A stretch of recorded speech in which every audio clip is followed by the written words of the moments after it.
Assalamualaikum warahmatullahi wabarakatuh. Perkenalkan, kami dari kelompok 11. Dari pelajaran sejarah peradaban Islam ini, kami akan menerangkan dan menjelaskan tentang materi radikalisme Islam. Tapi sebelum kita lanjut untuk penjelasan hari ini, maka izinkan kami untuk memperkenalkan diri kami. Perkenalkan, nama saya Nailil Farika. Perkenalkan, nama saya Salwa Ayu Mesya Nabila dengan NIM 240602110033. Saya Rosidah Khulilia dari kelompok 11 Sejarah Peradaban Islam. Seperti di awal tadi, kami akan menjelaskan tentang materi radikalisme. Untuk lebih dalam pelajari tentang radikalisme, sebelum itu kita harus mengetahui tentang apa sih itu radikalisme.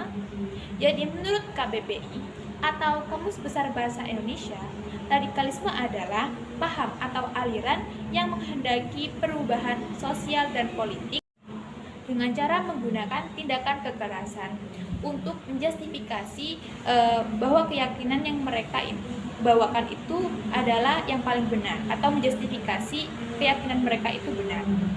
Dari sini kita bisa dapat memahami bahwasanya radikalisme adalah sebagai jalan untuk mencapai taraf kemajuan yang signifikan. Kemudian materi kedua adalah tentang faktor-faktor terjadinya radikalisme. Jadi apa saja faktor-faktornya? Faktor pertama yaitu adalah faktor sosial politik. Gejala kekerasan agama lebih tepat dilihat sebagai gejala sosial politik. Mengapa demikian? Karena gerakan yang salah kaprah oleh Barat disebut sebagai radikalisme Islam yang lebih tepat dilihat dari akar permasalahannya dari sudut konteks sosial politik dalam kerangka historisitas manusia yang ada di masyarakat. Secara historis dapat dilihat bahwa konflik yang ditimbulkan oleh kalangan radikal dengan kekerasan dalam menentang dan membenturkan diri dengan kelompok lain ternyata lebih berakar pada masalah politik. Faktor kedua yaitu emosi keagamaan. Penyebab gerakan radikalisme adalah faktor sentimen keagamaan. Termasuk di dalamnya adalah solidarisme atau solidaritas keagamaan untuk kawan yang tertindas pada suatu kekuatan tertentu. Tapi hal ini lebih dikatakan sebagai emosi keagamaannya, bukan agama, atau dalam artian bukan karena wahyu atau yang telah disampaikan oleh Nabi Muhammad. Walaupun gerakan radikalisme ini biasanya mengibarkan bendera dan simbol keagamaan dengan dalih jihad dan mati syahid. Faktor ketiga adalah faktor kultural, di mana faktor ini adalah faktor yang ikut andil cukup besar yang melatar belakangi terjadi atau munculnya gerakan radikalisme. Faktor kultural di sini yakni antitesa sebagai atau terhadap budaya sekularisme. Budaya Barat merupakan sumber sekularisme yang dianggap sebagai musuh yang harus dihapus dan dihilangkan dari bumi. Kemudian faktor keempat yaitu faktor ideologis anti-westernisme, merupakan suatu pemikiran yang membahayakan muslim dalam mengaplikasikan syariat Islam. Sebagai simbol-simbol Barat harus dihancurkan demi menegakkan syariat Islam. Walaupun motivasi dengan gerakan anti-Barat tidak bisa disalahartikan dengan alasan keyakinan keagamaan, tapi jalan kekerasan yang ditempuh kaum radikal justru menunjukkan ketidakmampuan mereka dalam memposisikan diri sebagai pesaing dalam budaya dan peradaban. Mindset para pengkaji dan stakeholder pemicu utama aksi teror radikalisme dan terorisme adalah faktor dari ideologi. Ideologi agama bisa menimbulkan aksi radikalisme. Teks-teks agama yang ditafsirkan secara otentik, parsial, monolitik akan menimbulkan pandangan yang sempit dalam beragama.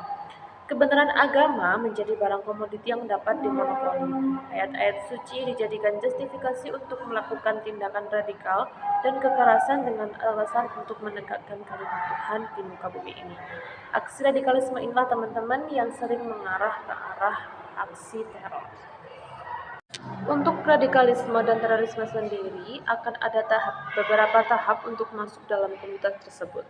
Yang pertama ada perekrutan. Bagi siapa saja yang ingin masuk ke dalam komunitas tersebut akan ada perekrutan sendiri. Yang kedua, pengidentifikasian diri. Dan yang ketiga, indoktrinasi. Dan yang keempat, jihad yang disesatkan. Ketika nanti sudah masuk dalam komunitas tersebut, maka akan ada jihad yang disesatkan. Teman-teman, di sini saya akan menjelaskan mengenai media gerakan radikalisasi Islam dan juga dampak dari gerakan radikal Islam. Teman-teman sekalian, menurut Abdul Munib, setidaknya ada 5 sarana yang lazim digunakan oleh kelompok radikal atau kelompok teroris dalam menyebarkan ajaran agama mereka, yakni meliputi pengkaderan organisasi melalui masjid-masjid yang berhaluan radikalisme, melalui majalah, buletin, ataupun buklet, melalui penerbitan buku-buku, serta melalui internet. Radikalisasi Islam dilakukan oleh sekelompok radikal dan kelompok teroris melalui anggota mereka. Media yang mereka gunakan untuk menyebarkan agama mereka atau menyebarkan ajaran mereka itu ada 4. Yang pertama, media massa. Yang kedua, komunikasi langsung. Yang ketiga, lembaga pendidikan. Dan yang keempat, hubungan kekeluargaan. Teman-teman sekalian, maksud dari menyebarkan paham radikalisasi Islam melalui media massa, yakni para kelompok radikal maupun kelompok teroris itu menyebarkan paham ajaran mereka melalui internet seperti penyiaran radio, kemudian penerbitan buku-buku atau majalah, buklet, buletin, dan sejenisnya, yang mana di dalamnya tersebut mencakup atau memuat nilai-nilai tentang paham ajaran radikalisasi Islam.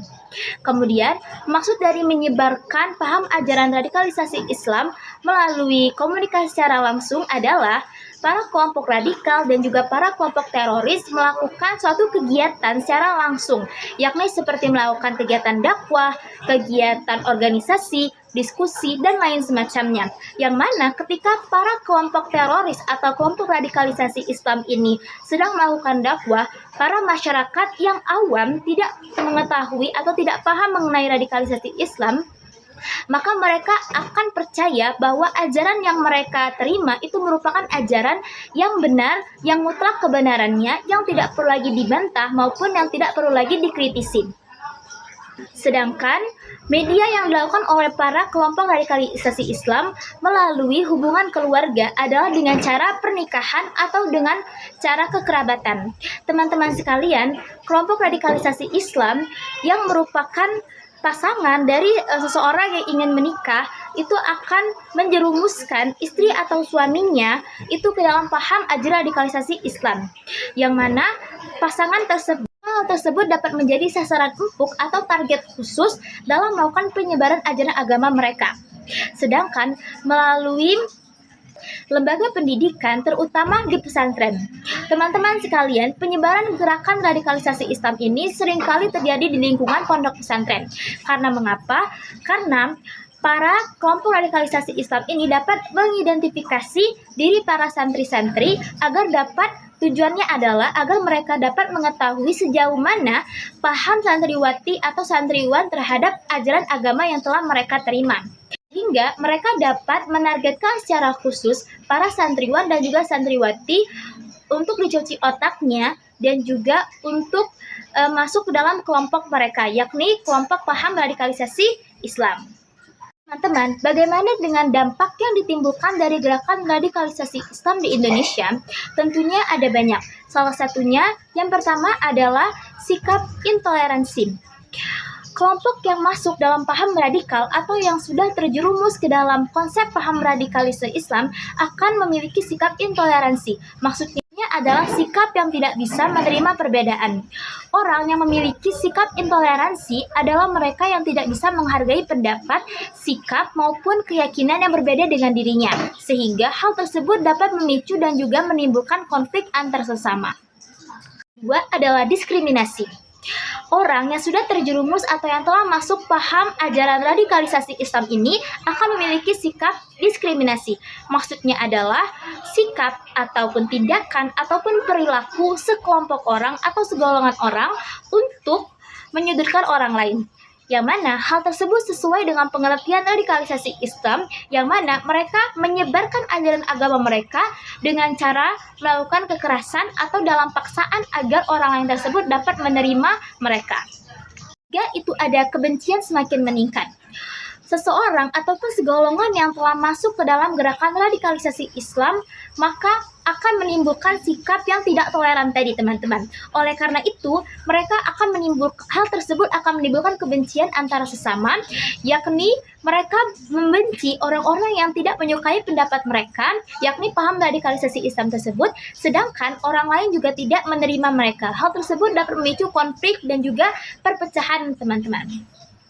Keempat itu adalah dapat mengancam kerukunan sosial dan juga perdamaian antar bangsa, yang mana hal tersebut dapat merusak atau mengancam persatuan kebinekaan Tunggal Ika dan juga antar bangsa Indonesia, sehingga memunculkan pertengkaran, konflik, perpecahan, sehingga bangsa Indonesia yang diharapkan bisa menjadi bangsa Indonesia yang rukun, damai, dan juga solid menjadi terpecah belah, sebab ulah dampak negatif daripada gerakan radikalisasi Islam ini, teman-teman.